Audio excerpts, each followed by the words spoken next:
Hello बच्चों, good morning. मैं सभी स्वागत करती हूँ आपका प्लूटस आईएएस पे हिस्ट्री ऑप्शनल से जुड़े हुए कुछ तथ्यों को लेकर के। और आज का जो विषय है और आज का जो टॉपिक है कि हमने पिछली क्लास में पढ़ा था सामंतवाद।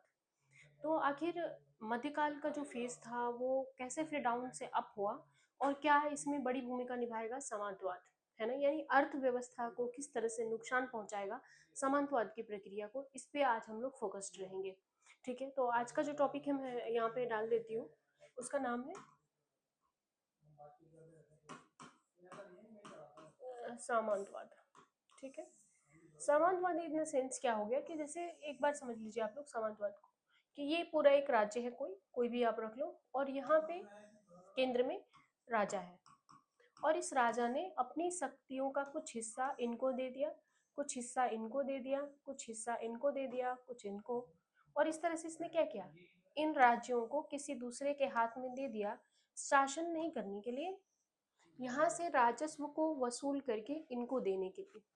ठीक है, अब राजस्व वसूलने की जो प्रक्रिया आई तो इन्होंने मान लो राजा ने अगर 1/4 भाग टैक्स लगाया है, तो इन सामंतों ने जो अलग अलग क्षेत्र पे जो नियंत्रण देख रहे थे, वहां के प्रशासन को देख रहे थे, इन्होंने क्या कर दिया कि यहाँ के किसानों पे 1/6वां भाग लगा दिया, जिसका 2% ये अपने पास रखते थे और बाकी का 4% राजा के पास जमा कर देते थे।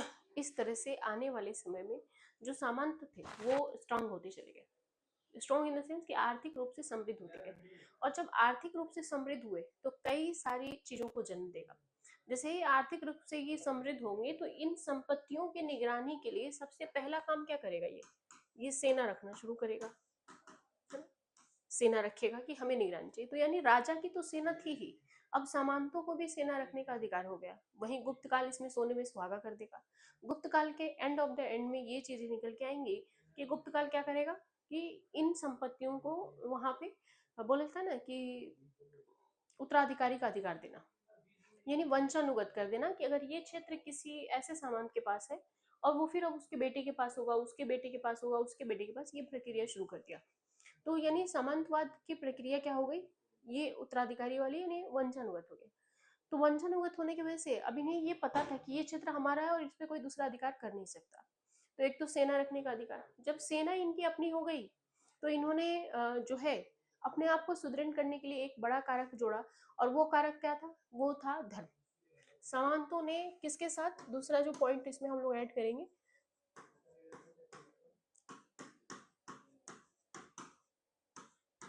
सामंत ने अपने आप को धर्म के साथ जोड़ लिया।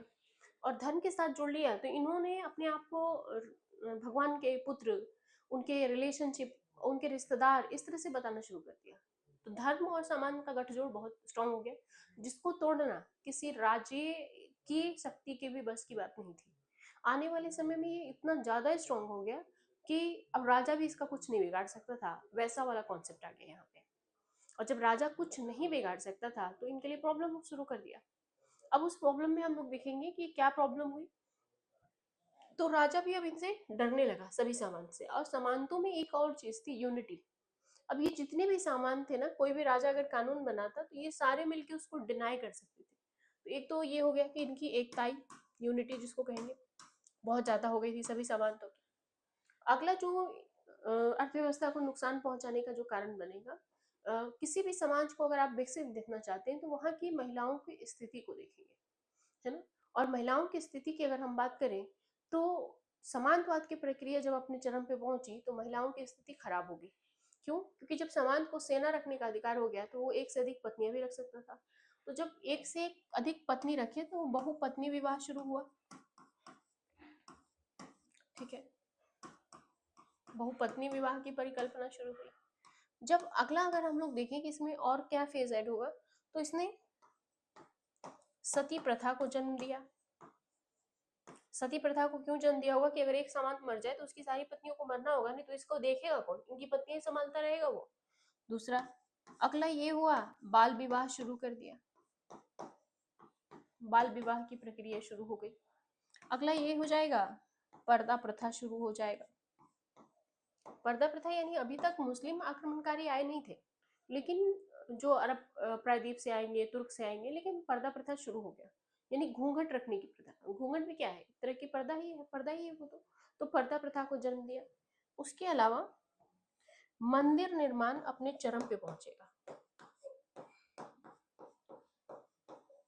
मंदिर निर्माण क्या होगा, अपने चरम पे पहुंचेगा। और जब मंदिर निर्माण की प्रक्रिया अपने चरम पे पहुंची तो भगवान बने, है ना, मौर्योत्तर काल के एंड में भगवान शुरू होंगे बनने।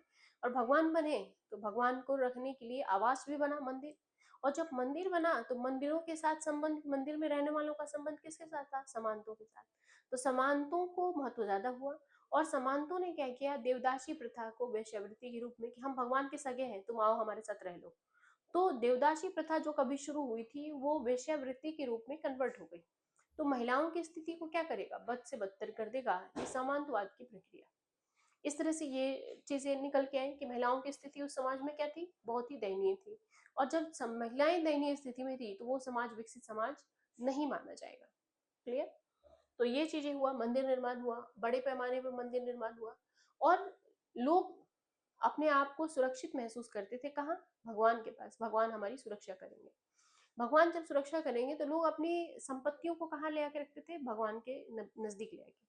जैसे विजयनगर साम्राज्य भी जब आप पढ़ोगे ना, तो विजयनगर साम्राज्य पे जब आक्रमण होगा किसका, गोलकुंडा, बीजापुर, अहमद शाह जो शासक था वहां का, और अहमदनगर वगैरह का जो शासन, आक्रमण होगा, चारों पांचों राज्य मिल करके और आक्रमण करेंगे कहाँ पे, विजयनगर पे। और विजयनगर पे जब आक्रमण होगा तो वैसे परिस्थिति में क्या होगा कि लोग अपने धन और संपत्ति को उठा करके कहाँ रखना शुरू कर देंगे, मंदिरों में, कि भगवान इसे सुरक्षा करेंगे। यही रीजन है कि आज साउथ के जब मंदिरों को खोदा जाता है, उनके गर्भगृह को खोला जाता है, तो उसमें धन और संपत्ति प्राप्त होती है। दूसरा रीजन ये है कि आखिर ये धन संपत्ति साउथ वालों के पास आया कहाँ से, दक्षिण भारत के पास कहाँ से आया। तो मैंने पीछे क्लास में आप लोग को पढ़ाया हुआ है, आप लोग पिछले वीडियो को देख लेना, कि उसमें मैंने बताया हुआ है कि कनिष्क के शासन काल में भारत का व्यापार जो है वो अंतरराष्ट्रीय स्तर पर पहुंचा और उसके बाद निरंतर जारी ही रहा, है ना। जैसे सिल्क मार्ग रोड का विकास होना, रोम और स्पेन के साथ मोतियों का व्यापार होना, तो ये सब साउथ से की तरफ बढ़ता चला गया। चोल काल में भी विदेशी व्यापार होते थे, श्रीलंका के साथ भी संबंध थे, कुछ क्षेत्र को राजराज प्रथम ने जीता भी था, उस क्षेत्र को सिलोन कहा जाता था। तो वहां से जब व्यापार शुरू होगा तो वो व्यापार सोने में होता था, यानी भारत से मलमल, मोती, कपड़ा, मसाला जाता था और आता क्या था, सोना। और सोना आता था तो आने वाले समय में भारत एक सोने की चिड़िया के रूप में उभर गया। ऐसा थोड़ी था भारत सोने में बढ़ा था, यही रीजन था, व्यापार जो होता था ना वो सोने में होता था, इसलिए ये सोने की चिड़िया के रूप में संपन्न हो गया। और यही रीजन है कि गुप्त काल में सबसे ज्यादा सर्वाधिक सोने के सिक्के भी जारी किए गए थे। तो इस तरह से ये चीजें ग्रो की और ये आकर के बना। और उसके बाद फिर 1498 में वास्को डी गामा कहाँ आएगा, वहीं पे आएगा, है ना। जैसे आप लोग देखते होंगे इससे एक और चीजें जुड़ी हुई हैं, भाषा, त्रिभाषा विवाद जो आज करंट का मुद्दा बना हुआ है लगातार। तो अगर त्रिभाषा विवाद था तो क्यों था, और साउथ में ही क्यों हिंदी को लेकर के डिबेट है। एक तो ये था कि चोल काल से पहले या जब भी वहाँ के जो रीजनल लोग थे, जो जनजातीय समुदाय थे, वो अपनी भाषाएं बोलते थे। और दूसरी भाषा जो उन्होंने सीखी ग्राउंड टू लेवल पे, उसको बोला जाएगा कि उन्होंने अंग्रेजी सीखा। क्यों, क्योंकि वो कार्यकाज की भाषा थी। जब 1498 में वास्को डी गामा आएंगे तो कहाँ आएंगे, केरल। और केरल आएंगे तो वो कौन सा क्षेत्र है, साउथ है। तो वहां जब पहुंचेंगे और व्यापार जब शुरू होगा तो वो अंग्रेजी बोलते थे, तो इन्होंने दूसरी भाषा जो सीखी वो अंग्रेजी सीखी। इसके अलावा जब देश आजाद हुआ तो संसद में एक कानून पारित हुआ और उस कानून के तहत ये हो गया कि 15 साल के लिए अंग्रेजी लागू रहेगा, 15 साल के बाद इसे हटा दिया जाएगा। गांधी का भी यही विचार था। तो 1965 में ऐसा होगा कि शुरू होगा भाषाई विवाद, फिर शुरू होगा। और शुरू होगा तो उस समय नेहरू जी थे, और नेहरू जी ने जो है ये किया, 65 नहीं, इन द सेंस कि 52-54 में शुरू होगा कि हटाने के लिए। तो उन्होंने बोला कि जब तक जरूरी होगा, आवश्यक होगा, इसको लागू रखा जाएगा, ठीक है। तो फिर 15 साल के बाद फिर शुरू हुआ, 15 साल के बाद शुरू हुआ 66 में, ठीक है। और 66 में इंदिरा गांधी आ चुकी थी, ताशकंद में लाल बहादुर शास्त्री जी की मृत्यु हो गई थी और इंदिरा गांधी ने अपना पदभार संभाल लिया था। इंदिरा गांधी ने एक बिल पारित किया, भाषा अधिनियम करके, और उसमें उन्होंने कह दिया कि भाषा के विकास को जब तक आवश्यकता होगी तब तक अंग्रेजी को लागू रहेगा, यानी अनिश्चित काल तक। कब तक अंग्रेजी लागू है, अनिश्चित काल तक। और अनिश्चित काल तक लागू क्यों है, क्योंकि हमें दूसरे देशों के साथ, हमने पाश्चात्यकरण को अपनाया है, दूसरे देशों का रहन सहन है हमारे साथ, उठना बैठना है, व्यापार है, खान पान है, नौकरी है, ये सारी चीजें हैं। तो हमें उनकी भाषा को जानना होगा। तो इंग्लिश क्या है, अंग्रेजी क्या है? दूसरे देशों से जोड़ने वाली एक भाषा है। हिंदी क्या है? हमारी ऐतिहासिक धरोहर। ऐतिहासिक धरोहर पर हिंदी का विकास कहाँ पे होगा? जो सप्त सिंधु प्रदेश था, आपने पीछे पढ़ा होगा वीडियो में मेरे, नहीं पढ़ा है तो मैं एक बार फिर बता भी दे रही हूँ और आप पिछली वीडियो को देख लेना। अगर हम भारत के मैप की अगर हम लोग बात करें तो हम लोगों ने जब पढ़ा तो ये वाला लोकेशन क्या है? यही है ना सप्त सिंधु। यहाँ पे क्या था? ये ऋग्वैदिक सभ्यता का क्षेत्र है। और ऋग्वैदिक से फिर मैंने एक कहानी भी सुनाई थी, फिर ये उत्तर वैदिक की तरफ बढ़ जाएगा, है ना? उत्तर वैदिक की तरफ बढ़ेगा। और उत्तर वैदिक और ऋग्वैदिक वाला क्षेत्र क्या था? यहीं पे पुराण और वेद ये सारी चीजें लिखी जाएंगी। तो हिंदी का एक्चुअल जो विकास होगा वो यही इसी बेल्ट से होगा। इसलिए यूपी, बिहार और मध्य प्रदेश के जैसे क्षेत्रों में, झारखंड में हिंदी बोली जाती है। लेकिन बाकी क्षेत्रों में वहाँ की रीजनल भाषा थी और उन्होंने दूसरे जो सीखी व्यापार के पर्पज से, वो थी वहाँ की अंग्रेजी भाषा। क्योंकि व्यापार वही, जैसे बंगाल हो गया, मद्रास हो गया, बम्बई प्रेसिडेंसी हो गया, ये सब क्या था? तो अंग्रेजी आए और इसलिए वहाँ पे भाषा का विकास इस तरह से हुआ। तो सामंतवाद की प्रक्रिया ने ना सिर्फ भारत के केंद्रीयकरण को विकेंद्रीकृत किया, केंद्र में पहले राजा होता था, अब इन्होंने क्या किया? विकेंद्रीकरण कर दिया। और विकेंद्रीकरण की प्रक्रिया ने फिर जन्म देगा किसको? बिल्कुल, अर्थव्यवस्था को नुकसान पहुंचाएगा। और जब अर्थव्यवस्था बेहतर होना शुरू होगा तो वहीं से फिर भाषा वाला जो मुद्दा है वो शुरू हो जाएगा।